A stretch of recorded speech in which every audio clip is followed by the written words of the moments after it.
안녕하십니까. 한 주간 잘 지내셨습니까? 예, 뭐 이제 확실히 날도 따뜻해졌고 그렇죠. 주말에는 집에 쥐가 나와가지고 아주 소동도 빚고 했는데 4월에는 작년에 워낙 좀 그렇죠. 슬픈 일이 있어가지고 그러네요. 예. 네.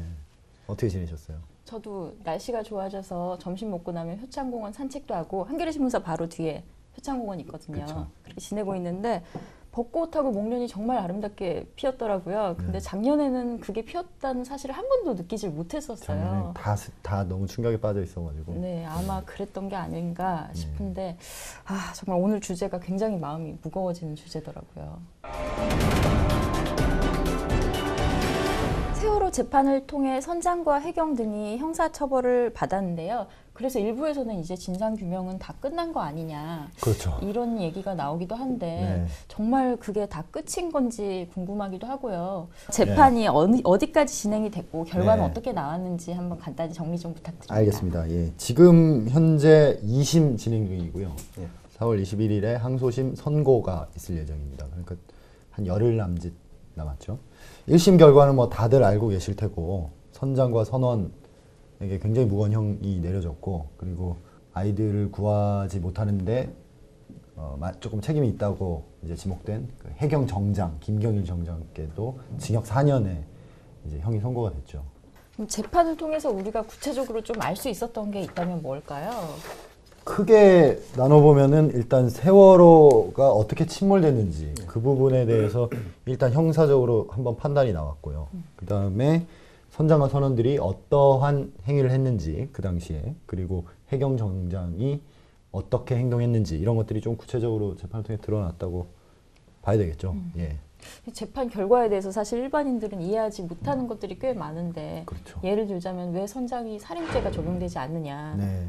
의도가 아니라고 하더라도 거의 방치한 건 사실인데 이게 어째서 살인죄가 아닌가 하는 지적들이 굉장히 온라인 등을 통해서 많이 나오고 있더라고요. 지금 선장 같은 경우는 1심에서 뭐 1심이 선고됐다고 확정된 건 아니지만 징역 36년이 선고가 됐는데 통상 살인이라고 했을 때 형이라고 봐도 결코 낮은 형은 아닙니다. 네. 우리가 살인을 가지고 형을 정할 때 살인은 지금 사형도 가능하고 무기징역, 징역 5년 이상이 가능한데 계획적인 것이냐, 네. 그 다음에 어떤 적극적인 행위를 통해서 사람을 죽였느냐. 근데 지금 이 세월호 사건을 놓고 볼 때는 만약에 살인이 인정된다고 하더라도 기본적으로는 배가 침몰하는 일이 일어났고 네. 그 후에 승객을 구조하지 못한 게 문제가 되는 거고, 그러니까 본인의 행위는 아니죠. 이걸 법적인 용어는 부작위에 의한 살인이라고 네, 합니다. 네, 네. 근데 어찌됐건 살인죄가 인정이 되려면 고의가 있어야 됩니다. 고의는 모든 범죄엔 고의가 있어야 되죠. 아니요, 그 과실범들이라는 과실범도 것도 있죠. 있고. 교통사고 같은 거는 교통사고를 일으키겠다는 고의가 있는 것은 아닌데, 예를 들어서 앞을 안 보고 딴 데 쳐다보는 이런 건 다 과실이죠. 크게 나누면 고의범, 과실범. 과실범이 있습니다. 이렇게 두 그러니까 개가 있겠죠. 지금은 그 과실로 정리가 된 셈인데, 네.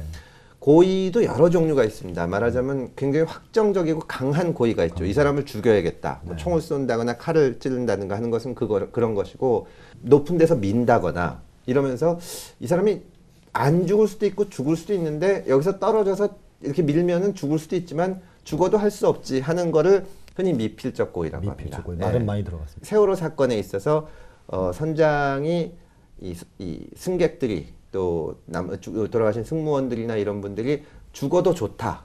나는 상관없다. 이런 생각을 했으면은 살인죄가 인정될 수 있는데 재판부에서는 그 정도까지는 안 된다고 본 겁니다. 결국 그 고의, 그러니까 말씀하신 굉장히 강한 고의까지는 어차피 보기 어렵고 예. 미필적 고의 정도가 있었느냐 아니냐 예. 이게 이제 쟁점이었던 거죠. 예, 이 사건에서는 근데 살인죄가 하나도 인정이 안 된 것은 아니고 그렇죠. 기관장에게는 인정이 됐습니다. 그게 이제 왜 기관장? 부상당한 동료를 구하지 않고 그냥 버려두고 그렇죠. 온 것에 대해서 예, 살인죄 그러니까 적용한 거죠. 이게 그 사람을 구할 의무가 있다고 본 거죠. 옆에서 다치고 동료이기 때문에 법적인 의무가 있는데 안 구했기 때문에 이제 2명에 대해서인가 살인죄가 인정이 된 것이고. 제가 그때 당시 법조에 출입하고 있어가지고 이 케이스 스터디를 나름 많이 했었는데 예. 그때 보니까 그 이리역 폭발 사고라고 혹시 기억하세요? 기억은 못 하시겠죠. 지금은 이름이 이리가 없어졌죠. 익산이죠. 익산이 됐는데 그 역에 열차가 통과하는데 화약을 싣고 가고 있었습니다. 관리하시는 분이 그 화약통 위에다가 촛불을 켜놓고 잤어요. 그렇죠. 그러다 이제 촛불이 쓰러져가지고 화약통에 불이 붙은 겁니다. 그래서 이 양반이 그걸 보고 무서워서 끌 생각을 못하고 도망간 거예요. 그래서 이분은 살았습니다. 근데 이 엄청난 양의 화약이 터져가지고 굉장히 많은 사람들이 죽었죠. 죽고 다치고 했는데 이 사건을 그때 제가 법조인들한테 많이 얘기를 들을 때는 이게 어쨌든 이게 부작위에 의한 살인죄로 굉장히 대표적인 케이스로 케이스 스터디를 뭐 학교 다닐 때 많이 하신대요. 근데 이때도 그때 이제 박정희 대통령께서 네.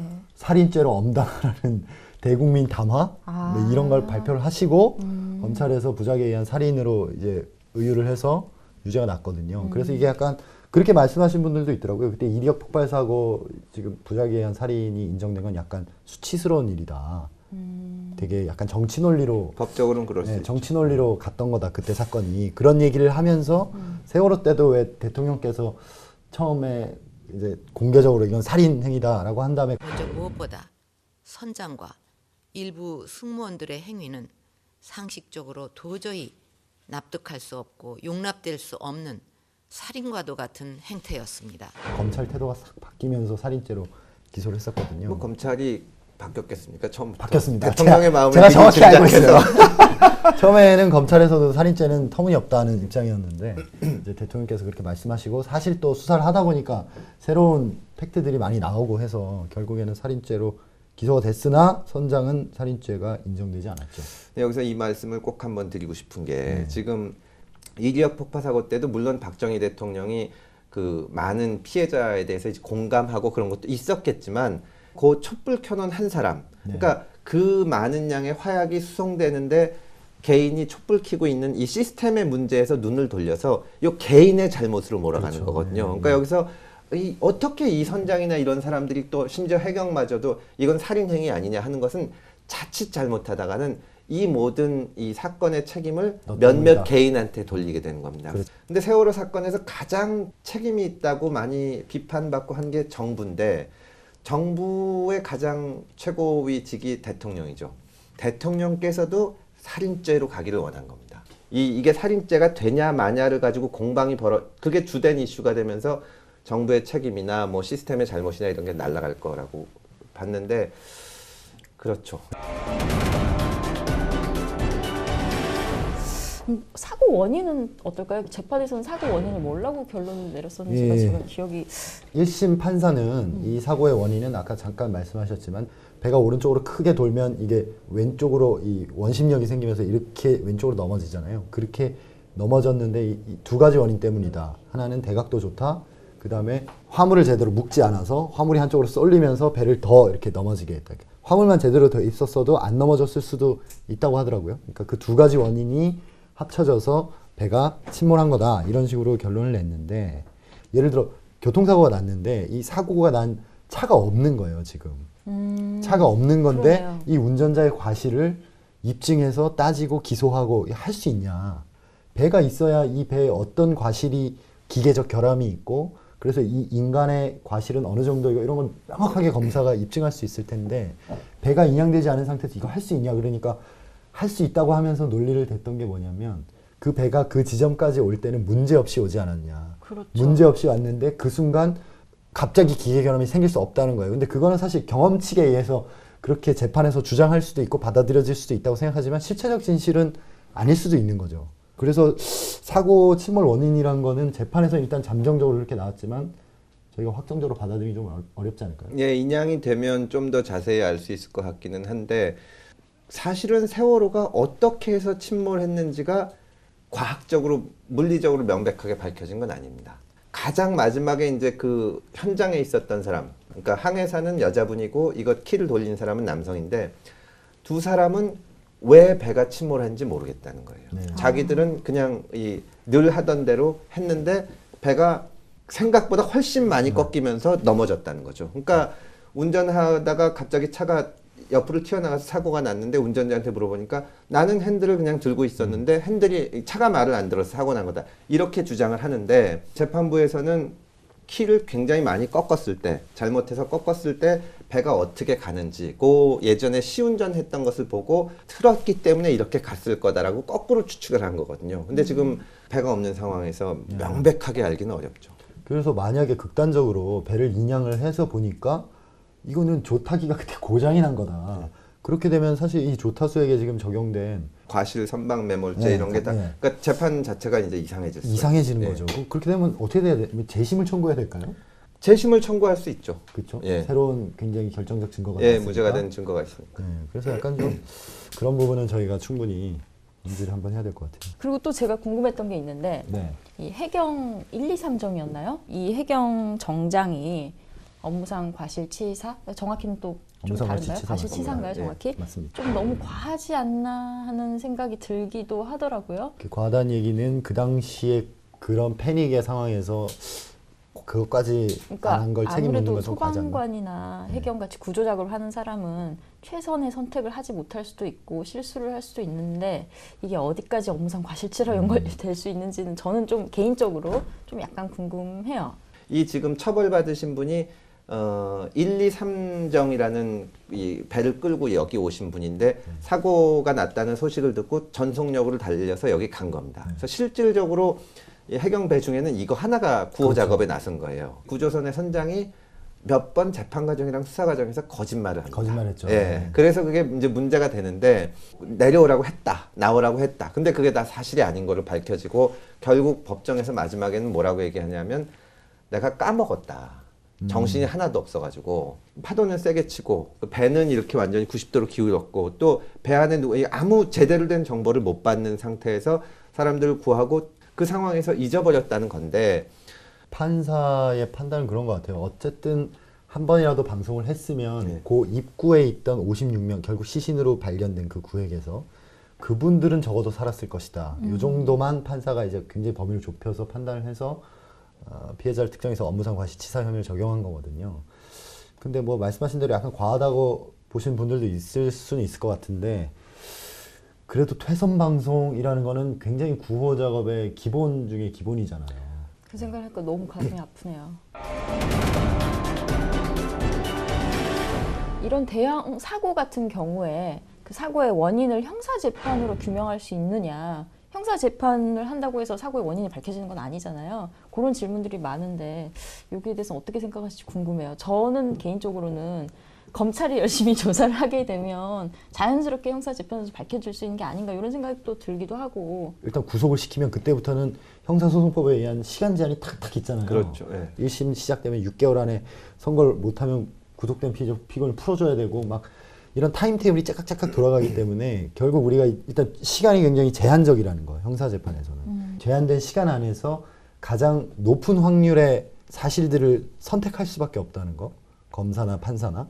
그렇지만 어쨌든 이것이 법원의 판결로 결국 나오기 때문에 사람들에게는 굉장히 높은 신뢰도로 또 그렇죠. 받아들여지고 이게 최종 최종 확정된 확정처럼. 지시인 것처럼 그렇죠. 느껴질 수가 있죠. 그래서 그때 당시에도 제가 그런 의문이 계속 들었는데 이거는 검사나 검찰, 처음에 사법기관은 최종적인 진상조사 이루어지고 나서 최종적으로 드러난 것들을 법률적으로 정리해서 처벌을 하는 역할을 해야지 이렇게 전면에 나서서 형사적 절차로 이거를 다 해결을 하려고 들면 결국 진상을 밝히는 데는 조금 부족하지 않나 이런 생각. 형사재판의 근본적인 문제는 뭐냐면 박근혜 대통령이 그 선장은 살인 같은 행위를 한 거다 하는 순간 선장, 선원, 뭐 청해진 이 몇 명의 기소된 사람 이 사람들이 죄가 있냐 없냐만을 따지게 되거든요. 이거는 우리 사회의 굉장히 작은 잘못들 근데 그렇죠. 어처구니 네. 없는 잘못들이 막 이게 쌓여가지고 나타난 거다. 이거를 다 따져줘야 되는데 그런 거는 형사재판으로 못 따져주는 겁니다. 왜냐하면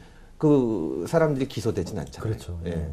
이 현실적으로 이게 지금 여기 사실 이 책을 하나 소개하고 싶은데 이 세월호를 기록하다라는 책이 최근에 나왔는데 저도 샀습니다. 재판 기록을 굉장히 아주 좋더라고요. 객관적으로 네. 잘 정리해 놓은 누가 쓰신 거예요? 자료입니다. 법조인이 쓰신 건가요? 아닙니다. 그냥 그 세월호 참사 예, 시민기록위원회 작가기록단에 속하신 분이 오준호라는 분이 썼는데 그래서 저도 그 책에 나온 얘기를 잠깐 드리고 싶은데요.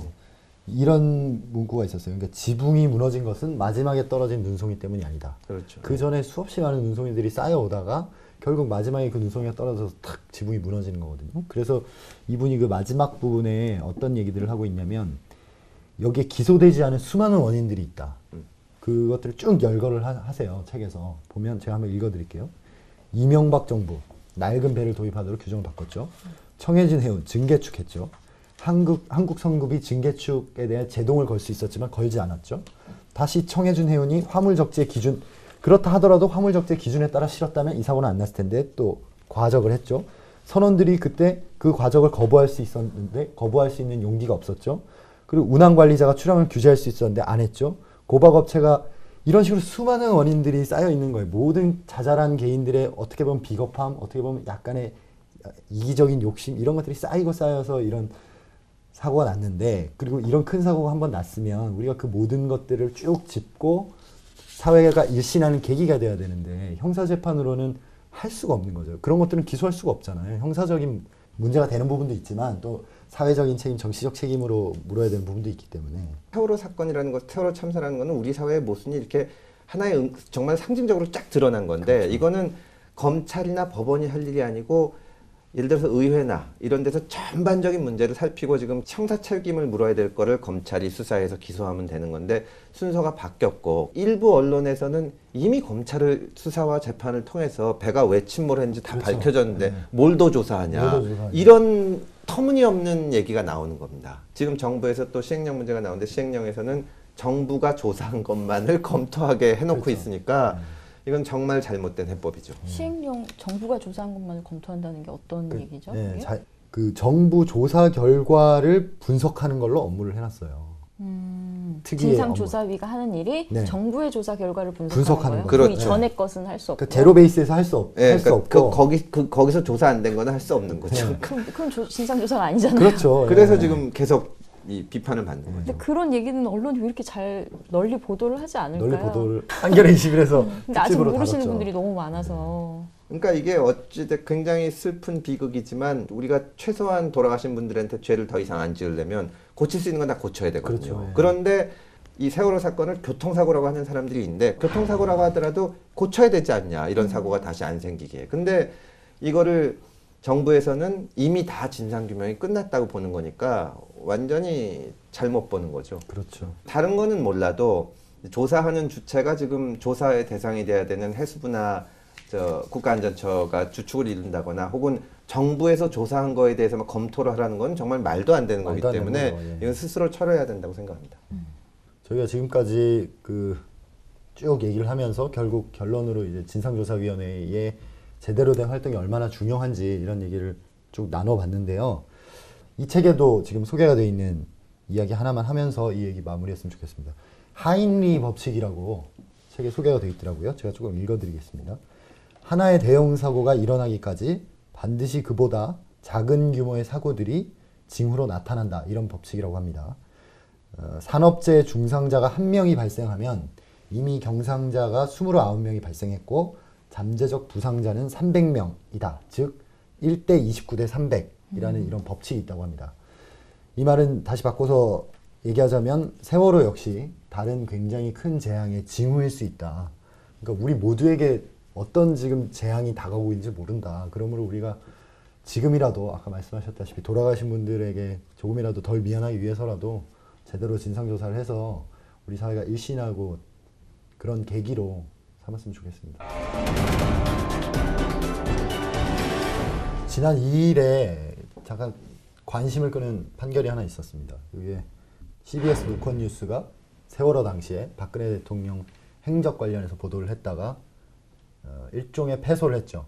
제가 기억하는 거라면 그 조문을 하러 가셔서 어떤 할머니 손을 잡았는데 그게 사실은 그렇죠. 섭외된 인물이었다. 뭐 이런 식의 논란이었던 것 네. 같은데, 그렇다면 CBS가 잘못된 거짓 보도를 했다, 뭐 그런 결론인 건가요? 일단 확실한 거는 그 할머니는 유족은 아니었습니다. 처음에 그 그렇죠, 화면을 본 유족은. 사람들 다 유족이겠거니 그렇죠. 했는데 아무 상관도 없는 분이었죠. 그래서 청와대가 부탁을 했다는 얘기가 돌아서 보도가 된 거죠. 당시 기사를 보면 그 정부 핵심 관계자라는 분 커트를 따서 미리 계획했던 건 아니지만 청와대 측이 당일 합동분향소에서 눈에 띈 해당 노인에게 부탁을 한 것은 사실이라고 밝혔다. 이렇게 기사에 적시를 했거든요.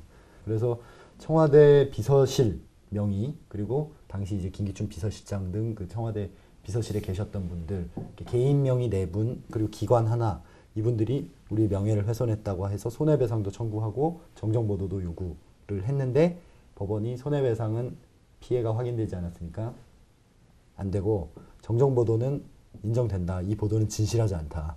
그러니까 정정 보도를 해라. 그건 해라. 이 보도는 틀렸다. 네. 즉 아무도 섭외한 사실이 없다 이 얘기인가요? 진실이 입증되지 않았다 뭐 이런 거죠. 청와대에서 소송을 제기했으니까 우리는 섭외하지 않았다는 것을 입증해야 되는데 이게 법 논리적인 건데 이 말하자면 없는 일을 입증한다는 건 불가능하거든요. 그렇죠. 네. 그렇죠. 제가 예를 들어서 지금까지 한 한번 비슷한 번도 거 연애한 적이 없다. 그러면 제가 매일매일 뭘 했나를 다 입증해야 되니까 네. 불가능하니까 그런데도 그러니까 제가 거짓말 한 번도 한 적이 없다. 그러면 저는 평생을 입증해야 되는데 예를 들어서 정유경 기자가 금태섭이는 거짓말을 자주 한다. 그러면 정 기자님이 먼저 언제 무슨 일로 거짓말을 했다는 얘기가 있다든지 그런 거를 얘기하면 제가 그게 아니다라는 걸 입증해야 되거든요. 그렇게 가는데 청와대 고위 관계자로부터 그 할머니한테 부탁했다는 얘기를 들었다. 우리는 네. 명백하게 이건 진실인데 그러나 그 취재원을 밝힐 수 없다고 하니까 법원에서는 그렇다면 이거는 진실한 보도라고 볼 수 없다 이렇게 본 거죠. 취재원을 그럼 밝히라는 얘기인가요? 밝히라는 거는 아니지만 못 밝힐 바에는 이제 정정 보도라는 거죠. 이게 언론 입장에서는 굉장히 밝히란 얘기잖아요. 그 언론 굉장히 중에서 약간 되게 좀 예. 애매해요. 그렇죠. 근데 그게 이제 또 보도를 당하는 입장에서는 그렇죠. 예, 미지의 삼자가 누군가 얘기했다고 하는 말은 좀 억울한 거니까. 그렇죠. 근데 이 판결에서 좀 주요하게 봐야 될 의미가 있는 것은 그게 아니고 사실은 이 김기춘 비서실장을 당시 비서실장을 비롯해서 청와대 비서실에 이 소송을 제기한 사람들이 손해배상을 못 받은 거거든요. 네. 그 이유가 뭐냐면 아니 이게 진실이건 아니건 간에 그 청와대 비서실에 누구 때문에 이렇게 됐다고 얘기한 게 아닌데 그 사람들이 왜 손해배상을 청구하냐. 그 말도 맞네요.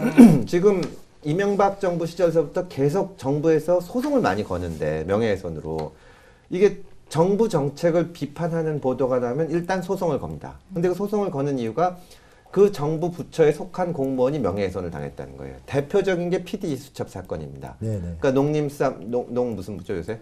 농림수산식품부 아닌가요? 하여튼 농수산식품부의 공무원 또 뭐 이런 사람들이 장관이 그때 했었죠. 그때 그 손해배상 청구 소송을 하니까 그러면 이거 정말 후진적인 건데 만약에 그 당시 광우병 미국산 쇠고기에 문제가 있다고 보도한 MBC 보도가 허위라면 진실이 아니고 미국산 소고기가 문제가 없다면 농림수산식품부 장관의 명예가 훼손된 건가? 그리고 그 사람이 손해배상을 받을 자격이 있는가? 저는 아니라고 생각합니다. 네. 그거는 언론에서 문제 제기를 할 수가 있고 틀릴 수도 있고 맞을 수도 있는데 그것 때문에 개인적인 명예가 손상받는 건 아니거든요. 정책에 대해서 얘기하는 거지. 근데 법원에서 그게 사실인지 아닌지를 다 따져주는 겁니다. 정부에서는 소송을 내고 싶죠. 근데 이거는 어떻게 보면은 그 비서실에 속해 있는 사람들은 연관성이 없다. 이 손해배상을 청구할 자격 자체가 없다고 찬 거니까 그런 점에서는 의미가 있는 판결입니다. 그 CBS 사건 판결에서 법원의 판단은 말씀하신 대로 그 개인들은 여기에 대해서 청구할 수 없다. 다만 청와대 비서실이라는 기관, 그 기관은 청구할 자격이 있다. 이렇게 손해배상은 아니고 네, 정정 손해배상은 보도를 아니고 정정 정정보도. 보도를 예. 청구할 권한은 있다. 예. 이렇게 그렇지만 개인의 명예훼손은 전혀 상관이 없다. 예, 그렇죠. 그렇게 본 거죠. 근데 이게 이 워딩만 봐도 조금 애매해요. 미리 계획했던 건 아니지만 해당 노인에게 부탁을 할 수도 있는 거 아닌가요? 즉석에서. 아니 근데 그럼 유족한테 즉석에서 부탁을 해도 되는 거잖아요. 유족은 그때 대통령한테 그렇게 하지 않았죠. 그때 뭐 감정. 화분 집어던지고 예, 막 예. 아니 이런 그래도 굉장히 격앙된 상태였기 또 때문에. 따로 만난 상태에서는 그 정도는 아니었다는. 그때는 그런 분위기가 아니었기 아니에요? 때문에 이제 그 할머니가 처음 났을 때 사람들이 또 대통령이 오니까 유족들이 저렇게 하는구나 생각을 했는데 알고 보니까 그렇죠. 유족이 아니니까 아니죠. 이건 뭐냐 이렇게 된 거죠. 그리고 그때 부탁이란 게 그 CBS 기사에 따르면 대통령이 조문할 때 대통령 가까이서 뒤를 따라 걸어달라 이런 부탁이었대요. 그러니까 약간 영상을 좀 그렇죠. 만들기 위한 그러니까 유족으로 연출을 하려는 의도보다는 그냥 자연스럽게 조문하는 풍경을 만들려는 의도. 유족으로 만약에 그게 연출이라면 다 이거 치우고 대통령만 다니면 안 좋아 보이잖아요. 그러니까 유족하고 자연스럽게 해보는 것처럼. 그런 그때 거 아니냐. 유족들이 대통령에 대한 감정이 굉장히 격앙돼 있을 때였기 때문에 제 기억으로는 맞죠? 예. 근데 대통령이 유족의 손을 잡고 위로하는 장면이 나가면 유족들이 다 격앙된 건 아니구나. 대통령 그렇죠. 유족의 마음을 예. 굉장히 잘 만져줬구나. 이런 이미지를 널리 알릴 수 있는 그런 그렇죠. 사진이었기 때문에 그거를 만약에 누군가를 섭외해서 연출했다면 굉장히 문제가 되는 사안이었죠. 사실 유족 만나는 장면이라면 연출이라도 굉장히 반가웠을 것 같아요. 유족이었다면. 정말 유족이었다면 유족이었다면. 그게 사실상 뭐 대통령 만나려면 조심해야 되고 뭐 이런 거 다 하고 해서 딱 짜놓고 앞에서 딱 만나서 사진 찍은 거였다고 해도 감동받았을 것 같은데. 요 비슷한 그 소송이 한겨레도 있었어요. 한겨레도 세월호 당시에 그때 박근혜 대통령께서 그 진도에 가서 그 애기 구조된 애기랑 이렇게 만나는 장면을 두고 누리꾼들이 SNS에서 이렇게 비판하는 그 트윗을 많이 쓴 거를 온라인 뉴스에서 내보냈다고 소송을 당했거든요. 그때는 법원에서 그때 이제 소송을 낸 당사자는 개인들이었어요. 김기춘 비서실장, 뭐 박준우 전 정무수석 이렇게 개인들이었는데 법원에서는 이 개인들은 보도의 피해자로 볼 수 없다. 청구의 자격이 없다고 그냥 킬을 해버린 거죠. 네. 이번 사건을 계기로 정부에서 이 언론기관에 이런 식의 소송을 내는 거는 좀 하지 말아야 됩니다. 정정 보도는 요구할 수 있을 것 같긴 한데 그러니까 신뢰할 만한 소스를 밝히지 않으면 정정 보도를 해야 된다는 건데 기자들 입장에서는 이게 굉장히 지키기 어려운 얘기잖아요. 취재원을 보호하기 위해서는 절대 말을 해서는 안 되고 지금 당장이 정부 핵심 관계자 소스였는데 계속 말을 해줬을 텐데 그 사람이 어떻게 다른 생각하겠어요? 자료가 있는 경우도 있으니까요. 아 자료가 있는 경우. 그래서 저 법조 나갈 때도 항상 딜레마가 거기는 무슨 페이퍼가 있는 게 아니라 네, 다 검사들 말이니까, 얘기 네. 듣고 이렇게 쓰는 건데 이거 소송 걸면 대응할 방법이 없는 거예요. 무슨 녹음을 해놓은 것도 아니야. 그냥 저의 양심을 믿고 제가 들었어요. 이렇게 얘기할 수밖에 없는데 그 참 소송 걸면 이건 100점 100패다 이런 생각이 들더라고요. 그래서 뭐 취재원 보호법 이런 법도 뭐 논의되는 게 있고 그렇더라고요. 그런 이제 취재원을 밝히지 않았을 때 기자에게 불이익을 너무 근데 외국에서도 그 취재원 보호하느라고 언론인들이 기꺼이 감수하고 감옥에 가는 경우가 많이 있죠. 그래요. 네, 사실은 잘 넣어드리겠습니다.